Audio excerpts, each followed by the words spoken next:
Hey, it's Tim again. One of the best questions I've ever received from a mentor came years ago. And that mentor said to me, Tim, what would have to be true for you to replace yourself every 6 months? Oh, right off the bat, that kind of rocked me to the core.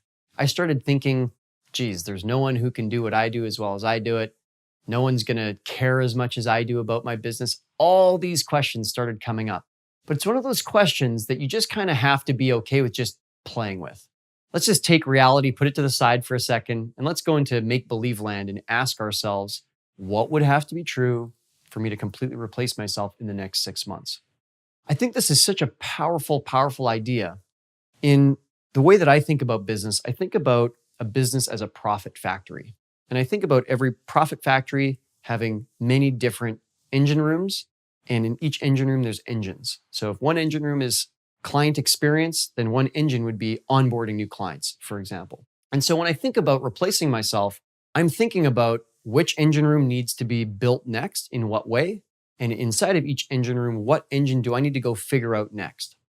As I work with entrepreneurs, I see that there's a very common pattern with breakthrough entrepreneurs. Instead of being stuck at one level, they get very skilled at finding what the next problem is to solve. Maybe it's figuring out how to get customers. Maybe it's figuring out how can we deliver our product more quickly. Whatever the question is they'll figure out the solution, and then almost just as quickly is they'll put one of their engines in place. So maybe that's a person they need to hire. Maybe it's a different procedure they need to write.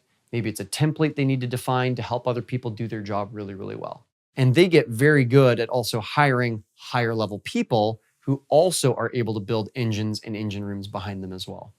So as you continue down this path of finding the next opportunity and solving it and building an engine behind you, guess what gets to happen? You get to climb higher and higher and higher up in the kind of work that you're doing on a regular basis.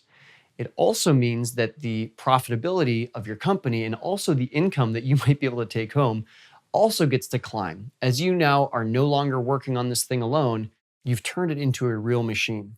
It's kind of like the graduation from having a lemonade stand where you have to go and be there every single day to do every single part of it, to building a vending machine where there's parts of that vending machine that can run on its own.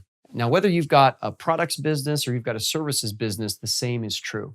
I have a services business and I've been able to define how we do what we do in such a way that I've been able to build a human engine room to run that part of the business. Whereas for you, if you've got a products business, maybe you literally do have a vending machine or some kind of physical machine to make things happen. If you can answer this question, what would have to be true for me to replace myself every single 6 months? You're going to have breakthrough after breakthrough after breakthrough.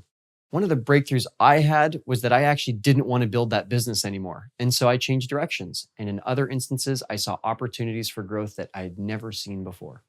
So with that in mind, I'm curious to know, what would have to be true for you to replace yourself in the next 6 months? And then the next 6 months after that, and the next 6 months after that. I'm cheering you on your entrepreneurial journey. Let's get busy and build this thing.